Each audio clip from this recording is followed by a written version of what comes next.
I thought I was going to bring the word like you guys had never had it before, which would have been in a pair of gym shorts and a walking boot. But I've made great progress, and I'm back on my feet. Thank you all for your prayers. Thank you so much. I told Jacob as I was walking out the door, I'm just happy walking now. I just walk around the house. Woo! Caleb and Sam really hit the nail on the head with what they shared with you today about this being a season of change, a season of growth. It's time for us to get moving. We're called to action. And today, that's what I want to talk to you about. It's fitting that Jacob is in from college right now because he actually inspired this message. He came home from college the first weekend, maybe the second weekend that we had him back, and now we play some volleyball in our family. You know, we get together, the family has a friendly game, we're kind of competitive. Evidently, when he went to college, competition went to another level, right? So he comes back and he says, Dad, he said, one of the guys on my hall, he took me aside, and he said, there's 3 things I'm going to have to do if I want to be able to play volleyball better here. He said, the first one is you got to call it, okay? If you don't call it, nobody knows if you're going to get the ball or if they're supposed to get the ball. And then you got to commit. Once you call it, it's yours, okay? You better start moving towards it. And then the last thing is, after you've played a while, if you're calling it, you're committing, if you're not hurting a little bit, probably you're not doing something quite right. Hurting a little bit is normal. Man, Jacob is telling me that, and I start to think, the Holy Spirit starts to speak to me. Jacob's still going on about volleyball, and I'm staring off in the distance. And God's saying, you see, I've been trying to get your attention. And now I'm telling you again. These are things you need to hear. This is for your life, Jason. This is for the people that you go to church with. This is for my people. You see, calling it, if you guys ever watch baseball, volleyball, softball, when the ball goes in the air, somebody calls it. They say, mine. Well, they start running towards it. They start charging towards where that ball is going to go. As soon as it leaves the bat, if you've played ball a little while, you know, well, it's going to land about right there. You have a pretty good idea. And you start heading in that direction. You have an intuition, right? It's the same way with serving God. Over time, we develop an intuition. We see where God's moving, where He's working.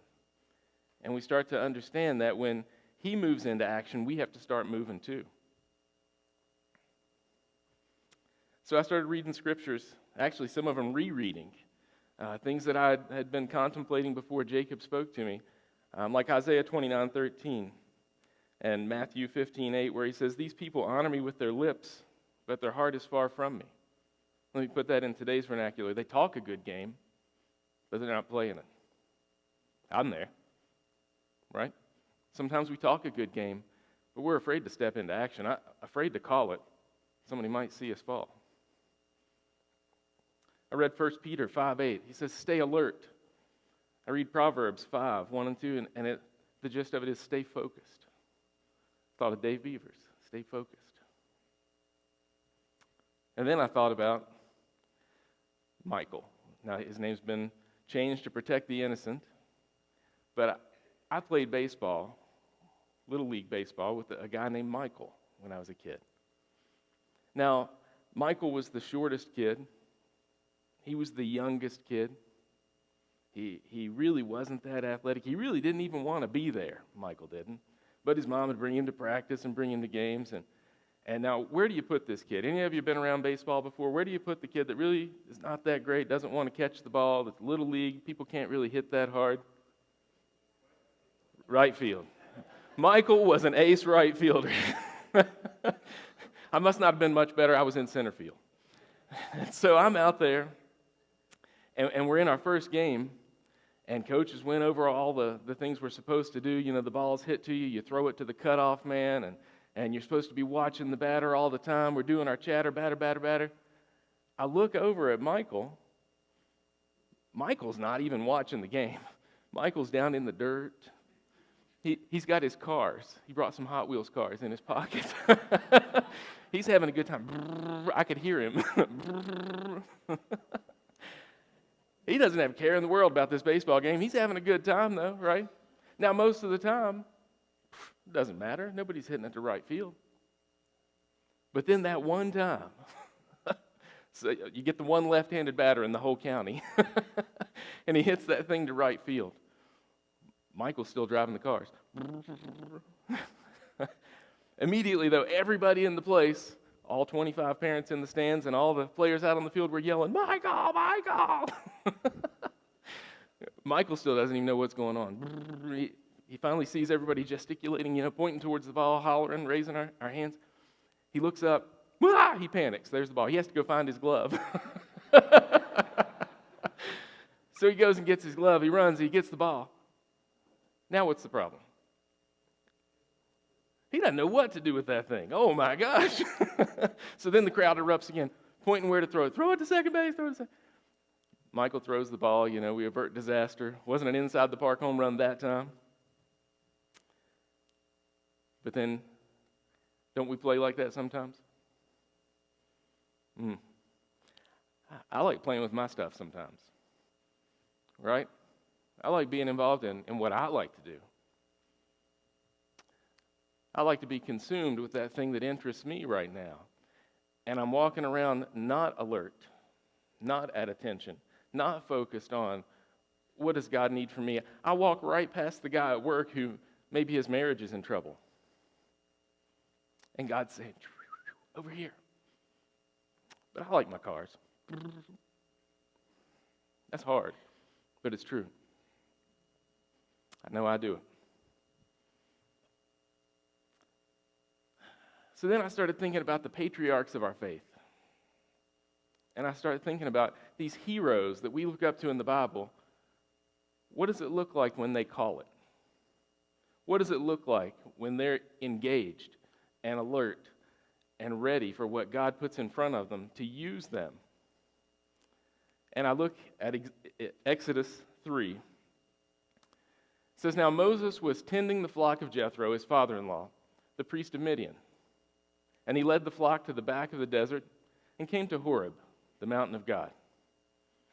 So right there, Moses is just doing his 9 to 5, right? He's just doing his regular job. He's tending the sheep. He's doing his thing.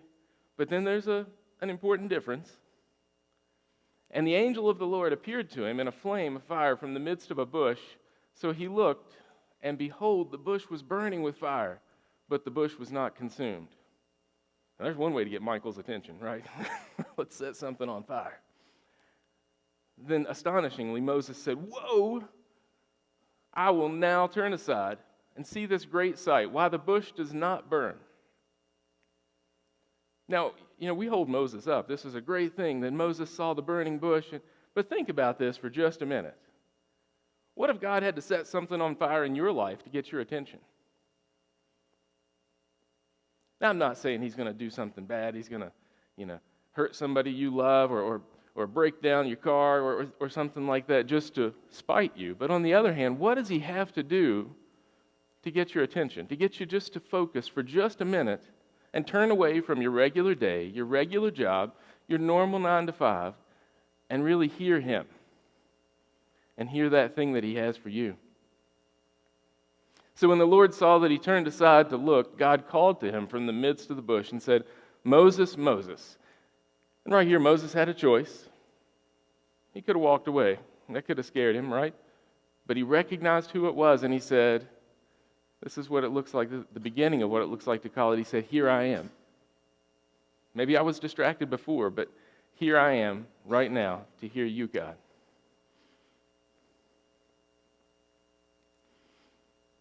You see this pattern again. David rolls up to the valley of Elah.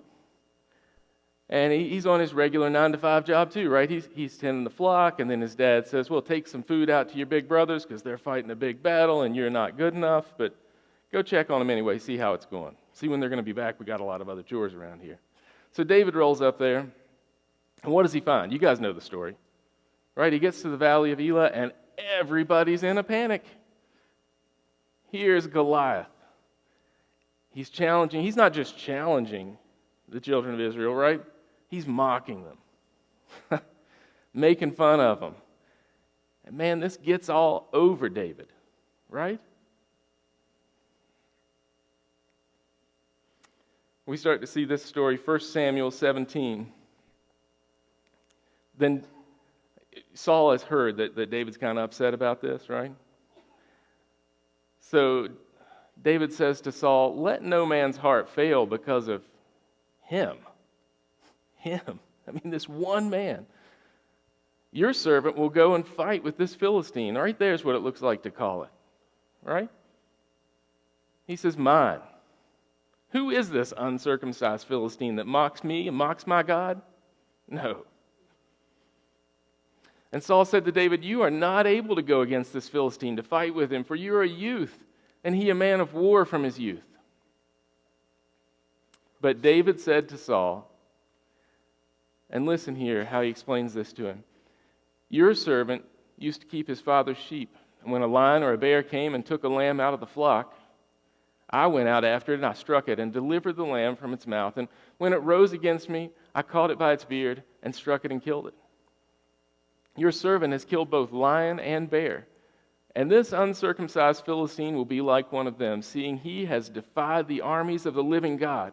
Now, who is David's confidence in right there? That's right, his confidence is in God, not in himself. He's not saying, you know what, don't worry, Saul, I'll take care of this because I'm big and mighty. He says, no, Saul, I'm going to take care of this because I know who's really going to deliver us. Moreover, David said, the Lord who delivered me from the paw of the lion and from the paw of the bear, he will deliver me from the hand of this Philistine. And Saul said to David, go, and the Lord be with you. Man, he called it. Now, when you do that, every eye's on you. Man, when you call it, you put God on notice. God, I hear you. I see this thing that you need. I see this thing you've purposed me for. And I'm going to start running towards it. You unleash a power then that is not your own. Amen. But also, you put the devil on notice right there in that moment. You say, you know what? I'm not playing with my cars in the dirt anymore. I'm not distracted. I'm in the game. I love what Pastor said last week. He said when he used to get out of bed in the morning, the devil would say, look out, boys, here he comes. Amen. I want that in my life, right? When I get up, when I come here to speak to you guys, I want him to say, look out, boys, there he comes.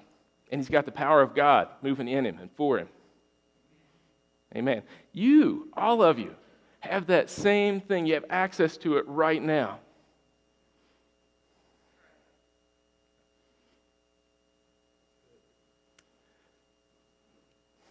There's others, like David, that called it. We can find this pattern in a lot of places. Sometimes it's very public. Joshua. Do you guys know the story of Joshua? Of course we do, right? Joshua tells the whole body of Israel, he says, you know what? You can choose who you're going to serve. Choose this day who you will serve, whether it's the God of your fathers. But me and my house will serve the Lord. It's a public decree. But then you have others like Isaiah. Isaiah had a dream, had a vision of God wanted to use him. He didn't call a public meeting to let everybody know, hey, everybody, God's going to use me, ha ha. No, he was really quiet. He was answering just to God. He said, here I am, God, send me.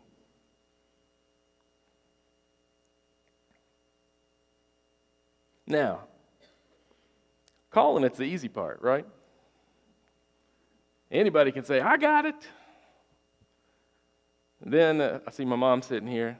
She used to say, sometimes you got to put legs on your words. You got to have a little bit of action behind what you're talking. So after you call it, the next thing you have to do is you commit.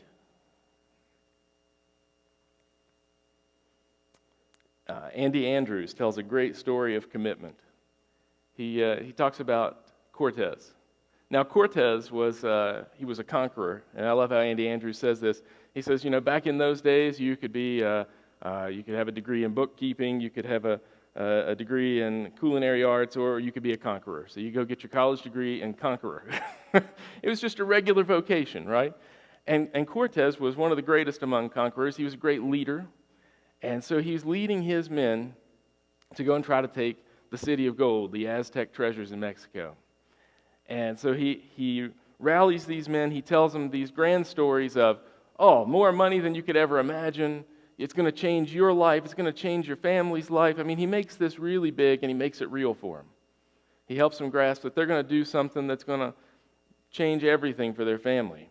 He puts them on a boat. They travel for months, hundreds of men, horses, artillery, the weapons of the day. And they arrive on the coast of Mexico. Now, they get off the boat there in Mexico, and he gathers all of his men around.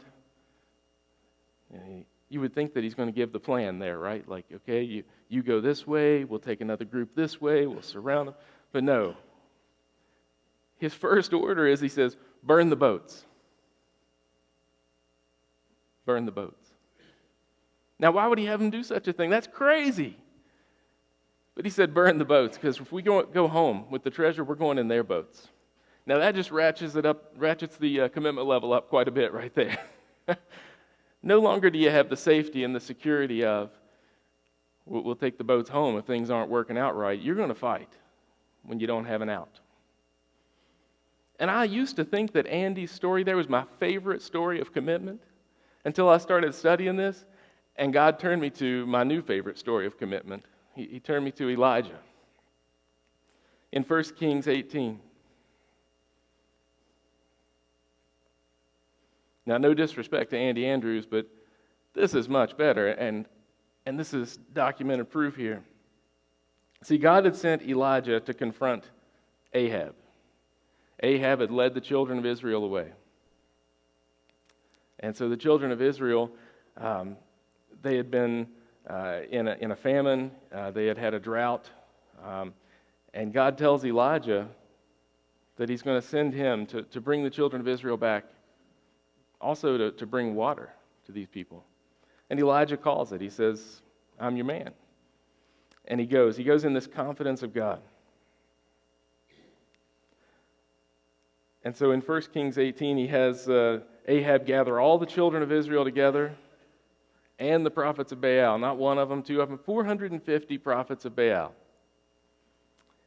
Brings all these folks together, and he says, we're going to have a contest today. We're going to find out whose God is real. Now, Elijah's in a pretty dangerous spot here, right? He's one man alone, serving God, and he's stepping on these people's beliefs now. He's going after what they've come to believe in, these prophets of Baal, these false deities. But he's coming in the confidence of God. So in verse 26, so they took a bull, which was given them, these are the prophets of Baal, and prepared it, and called on the name of Baal.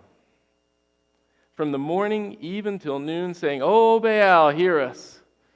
But there was no voice. No one answered. Then they leaped about the altar, which they had made. Now this is the part I really like. Elijah wasn't content just to sit back and watch them fail. Now this is pretty bold. He starts mocking them. Then Elijah said to all the people, "Come near to me." Oh wait, let's back up because I want to get the part where he mocks them. He says, I may not have given you that. He says, "Holler louder. Maybe your God's just meditating. Maybe your God's just busy right now. Maybe he's on a journey. Maybe he's asleep." He was trusting in the one true God that he knew was going to answer him. So then Elijah said to all the people, he said, "Come near to me." So all the people came near to him, and he repaired the altar of the Lord that was broken down. Now think about this too. So while this is going on, the prophets of Baal, they're still trying to get their altar to light up. And we have Elijah there bending down, and he's taken the time to do it right. He's taken the time to build up the altar. He repaired it. He repaired the altar that was broken down, and Elijah took 12 stones, according to the number of the tribes of the sons of Jacob, to whom the word of the Lord had come, saying, Israel shall be your name. Then with the stones, he built an altar in the name of the Lord. And he made a trench around the altar large enough to hold 2 seahs of seed. That's a few buckets of seed. Once again, taking his time, preparing this, making sure everybody sees what he's doing. Because what he wants them to realize, what you'll see, is not what he's doing, right? The same way that God had to get Moses' attention, right now, Elijah's getting the people's attention. He's getting them to quit playing with their cars in the dirt. Take a look at what God is doing here. So he put the wood in order, cut the bull in pieces. He laid it on the wood and said, "Fill 4 water pots with water and pour it on the burnt sacrifice and on the wood." Now, water was hard to come by. So you've taken a bunch of people, you're already making them pretty mad because you're going to try to defy their gods. And now you're saying, go get me what little bit of water you've got that you got to carry from who knows where to get it here. And let's go ahead and just pour it out on the altar. Probably setting up a pretty compromised position here, making this just a little bit more difficult. Now, you guys probably don't watch any like World Series of poker, do you? Nobody here's ever seen a poker game? Nobody, okay. Yeah, you ever seen that look on somebody's eyes when they've got the hand and they're about to push all the chips on the table? That's what Elijah had right here, right? He's getting ready to go all in. He knows the hand he's holding is victory. So he pushes it all on the table. He goes all in. He said, "Do it a second time." And they did it a second time, and he said, "Do it a third time." Pouring all this water on the altar, making this a little more challenging, right? Is anything really going to be that challenging for God? It's not Elijah that's going to set this on fire. So the water ran all around the altar, and he also filled the trench with water. And it came to pass at the offering of the evening sacrifice, in other words, at the right time, after Elijah answered the call, after Elijah committed, after he went all in, after he'd put all the chips on the table, after he'd prepared,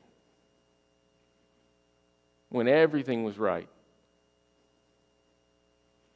he said, "Lord God of Abraham, Isaac, and Israel, let it be known this day that you are God in Israel, and I am your servant, and that I have done all these things at your word." God, I heard the crack of the bat, I saw the ball moving, and I called it, and I came here at your leading, at your prompting. Hear me, O Lord, hear me, that this people may know that you are the Lord God, and that you have turned their hearts back to you again. In other words, let them know it's not me, God. It's not Elijah. It's not this clay pot. I love that. The pastor spoke last week that it makes it so obvious then that it's not Elijah that does this. It's God. So then the fire of the Lord fell and consumed the burnt sacrifice and the wood and the stones and the dust. That's a pretty good flame. And it licked up the water that was in the trench. Now when all the people saw it, they fell on their faces and they said, "The Lord, He is God. The Lord, He is God."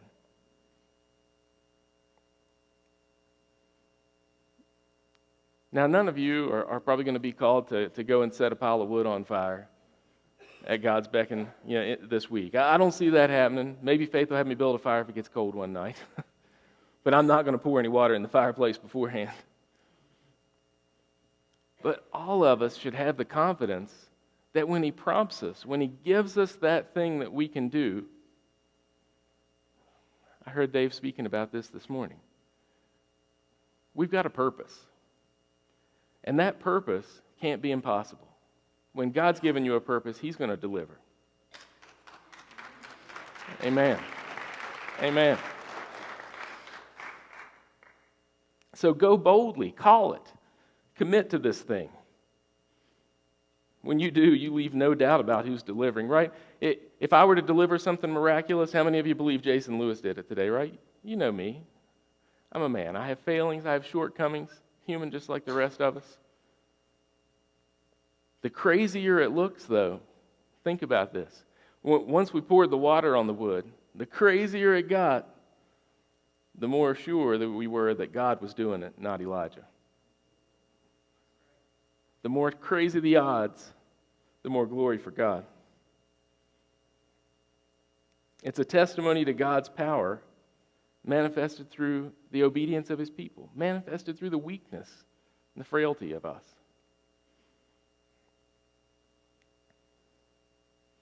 Now, you've called it, you've committed, and if you look at these examples in the Bible, like the life of David or the prophets of old, this isn't a one-time thing, right? As a baseball player, you're not going to make a career off of one catch. It's day in, it's day out. You might play the field some days and not get any balls hit your direction. But you better be ready, you better be alert. But if you do it for a long time, just like the advice Jacob got, if you do this for a long time, some morning you're going to wake up and go, whoa, man, I'm a little sore today. Yeah, I shouldn't have dove maybe that last. I probably shouldn't have went up for that last rebound when I popped my Achilles.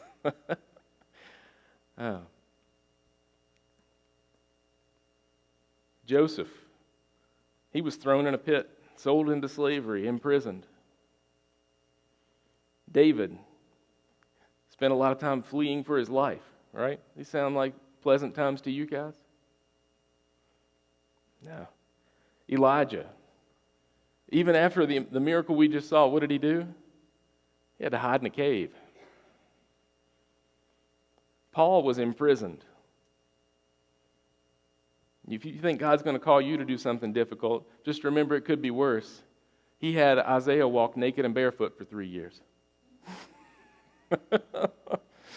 Jeremiah, he wept. Maybe he heard about Isaiah.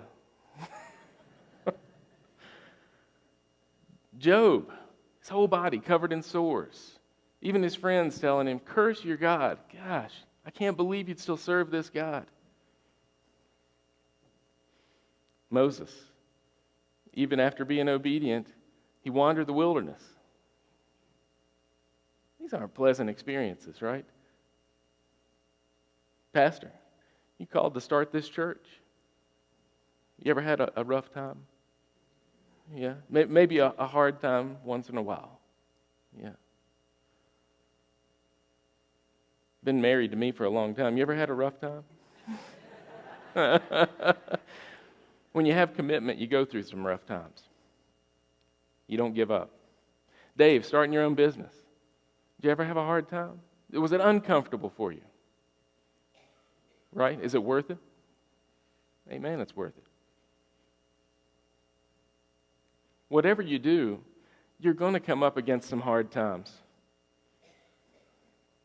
But when you're committed, when you care about something, sometimes it hurts. And I challenge you that if you don't hurt every now and then, you need to really think about that. Why don't you?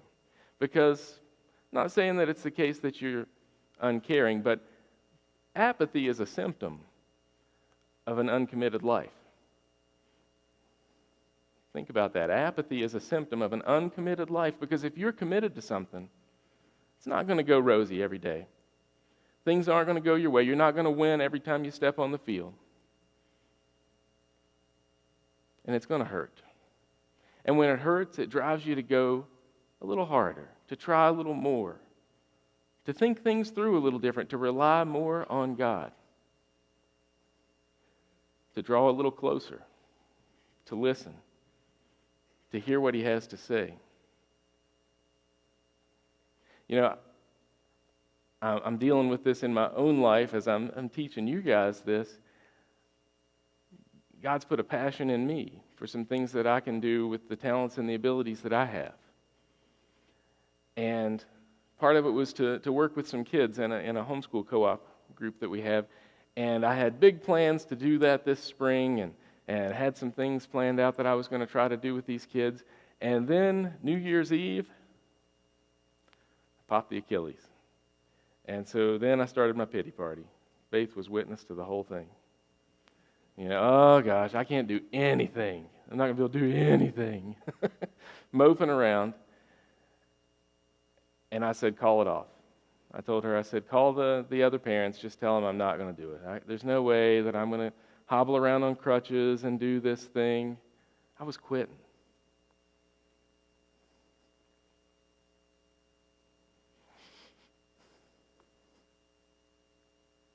I'm a lot of things, but I'm not a quitter.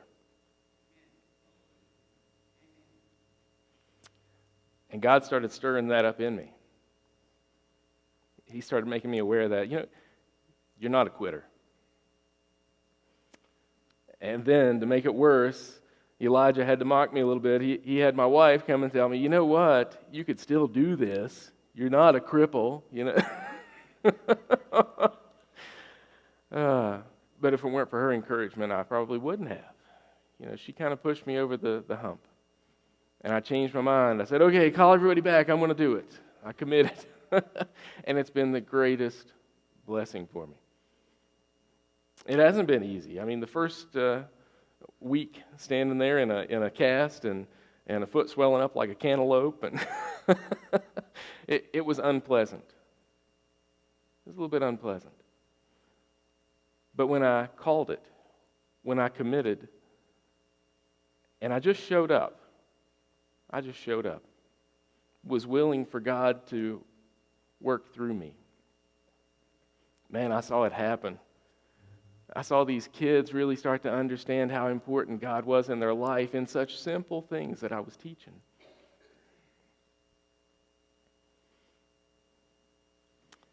In Romans 8:28, we can rely on. Romans 8:28 says, and we know that all things work together for good to those who love God, to those who are called according to His purpose. So remember that the crack of that bat, when you see that ball moving, that's His purpose. You're starting to get that message from God, and you start moving, it's going to work out all right because you're called according to His purpose.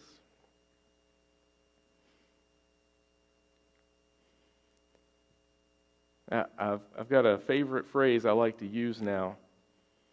Adversity is the fertilizer of life. Right? You want to go through some stuff. I won't use the word for what some manure, as Pastor might say. Adversity is the fertilizer of life. Right? It makes all kinds of things grow. If you got money problems and you hit some adversity in your life, they will sprout and grow like crazy. You have relationship problems. You hit a rough patch. You have some adversity. Those relationship problems will grow. You have bitterness. Man, seeds of bitterness grow really well in adversity. But the opposite is also true. If you have faith, you've got faith. You've got faith, Miss Karen. You hit some adversity, it'll grow. That's right. You trust God, and you go through some adversity, it'll spring forth. Amen. Amen. So when do you tend that garden? Do you wait until you're in the midst of adversity? Now, I've done this in my garden, right?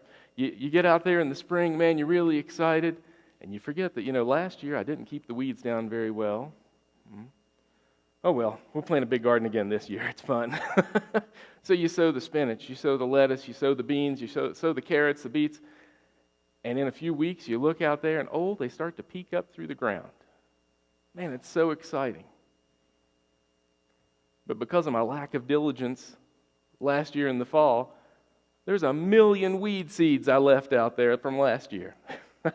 And the rain comes in the spring and the weather gets warm, and then what happens? Oh my gosh, then you got to go through and you've got to weed.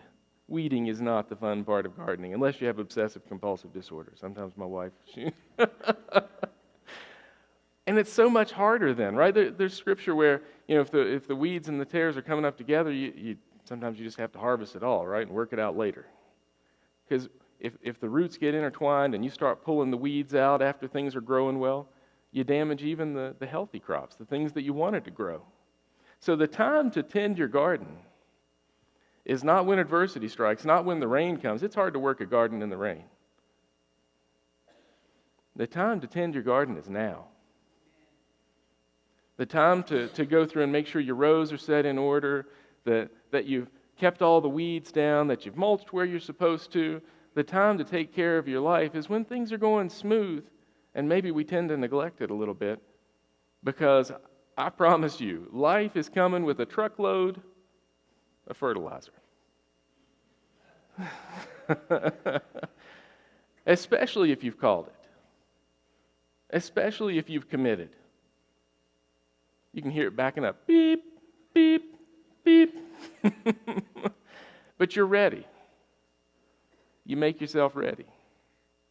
You've planted the seeds of faithfulness. You've planted the seeds of diligence. You've planted the seeds of trust in God.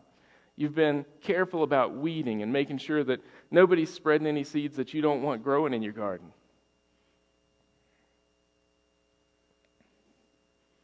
That's how we make it through the commitment long term. Careful, regular tending, so that when adversity comes, all those good things that you've prepared are going to grow. And I was really excited when I heard there's some young folks here today, new folks, because to me that's kind of like a signal.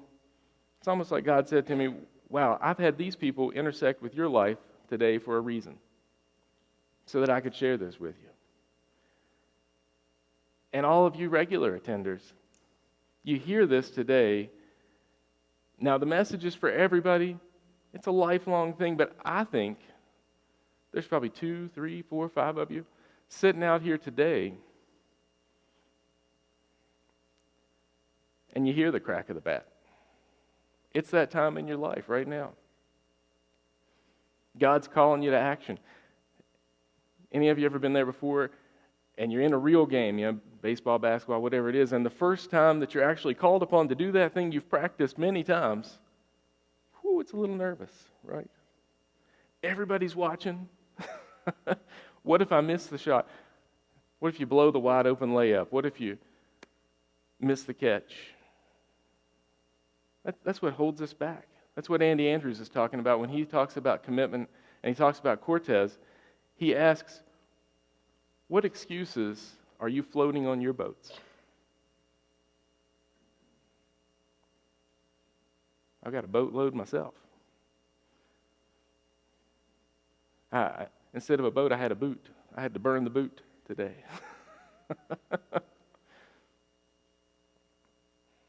So you're going to ask yourself, you're going to say, what if? What if I call it? What if everybody sees me call it? The whole crowd hears me call it, and I take off running, and I stumble, and I fall.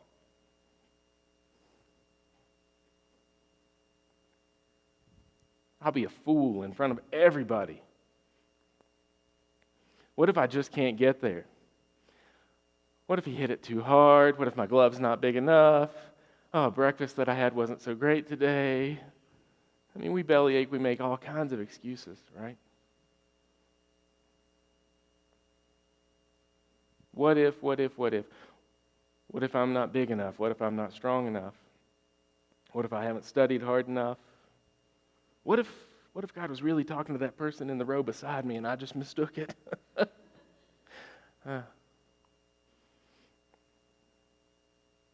What if I fail? Right there in front of everybody, what if I fail? Failure's not the end of the game. You drop one ball. Did they stop the game when you drop the ball? You miss a layup. Did they stop the game? No, they keep on playing. My new friend Caden here, I told him I was going to pick on him. We were talking about basketball. Now, Caden was polite enough to suffer through me telling all my old man stories. Faith told me, if I ever do that again, she's going to cut me off. polite enough to suffer through all the old man stories, and I love talking basketball with him. He's a talented basketball player. And he said that his coach taught him something. He can teach you how to shoot a shot. I can teach you how to shoot the layup, what your form is supposed to look like, how to square your body up. I can teach you how to make a nice pass, how to make it crisp. The thing that he can't teach is heart. Right? That's a choice. That's a choice. You got to choose this day who you're going to serve. I think that there's a few of you out there today, God's speaking to you, and you need to say, "Here I am, God, send me." I'm scared, I'm afraid, but I trust you. There's a young person sitting here today that needs to go ahead and stand up and say, "Who is this uncircumcised Philistine that comes against my God?" Right? That mocks my God, that comes against everything I know is true. Because that's what the world wants to do to you guys today. Come against everything that you know is true and right and real and just and make a mockery of it.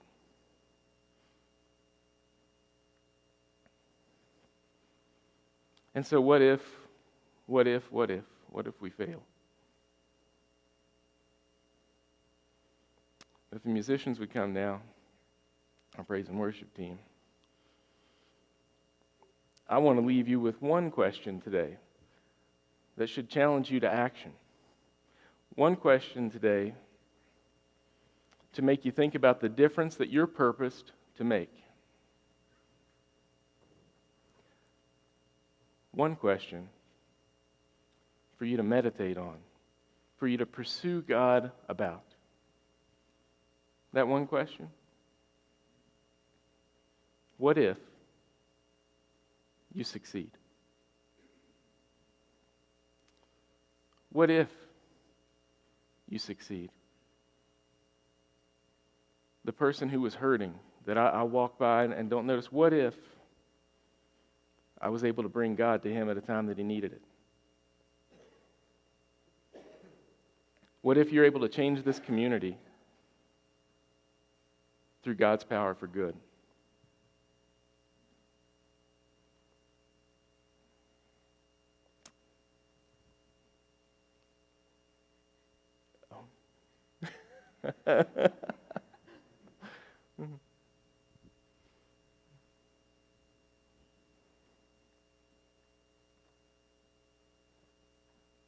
We're missing a Steve. Steve's magical.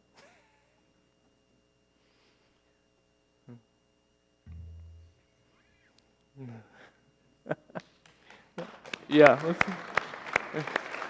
This was a moment so everybody would know how much we appreciate Steve. Welcome to Steve Appreciation Day. What Steve didn't know was my leg was going to give out early today. If you play some music just for us to... The altars are open now. And if you've heard this message today, there's people here who are willing to pray with you. There's people here who are willing to commit with you to whatever that purpose is that God has for you. Don't be afraid. Don't be afraid to step out and say, "I've got it, God. I've got it." And start moving in that direction of the ball. Trust your intuition. Trust what he's showing you in your heart. Go ahead.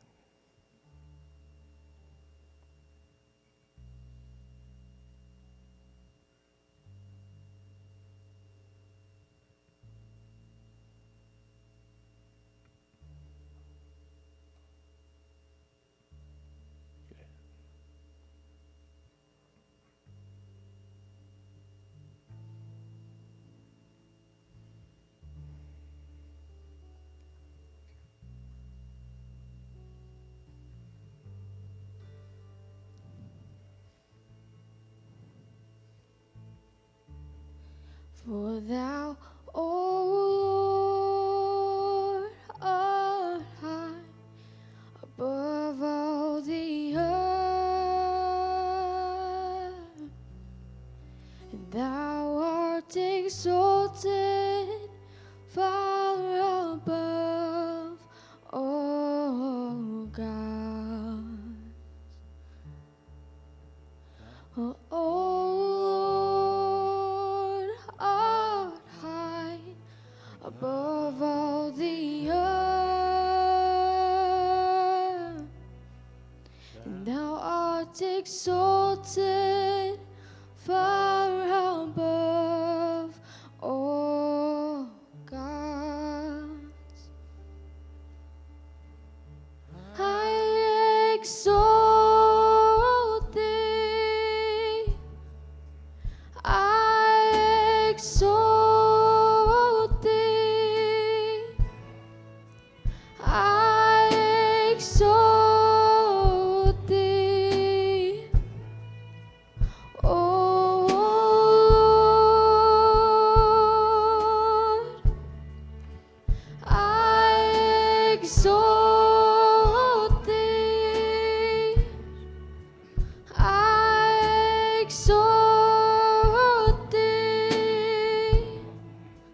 I exalt thee, O Lord. So the altar's open. You guys are welcome to pray. You're welcome to stay in worship with us. But just know this week, be alert, be ready. Respond to that call. When God puts you into action, puts you in the right place, the right time, for His good purpose, be ready. Call it. Don't be afraid to call it. God, thank you. Thank you for the purpose that you have for each person here, for this corporate body. God, I thank you that you have called us. And God, I pray that we have the boldness to respond. Lord, show us that thing that we need to move toward. Move us into action. Stir us, God. Set something on fire, God. Draw us to you so that we can see you, know you, fulfill your purpose here on this earth. God, go with us through this week. Show us mercy and grace, and let us extend that to all those that we come in contact with. In Jesus' name I pray. Amen.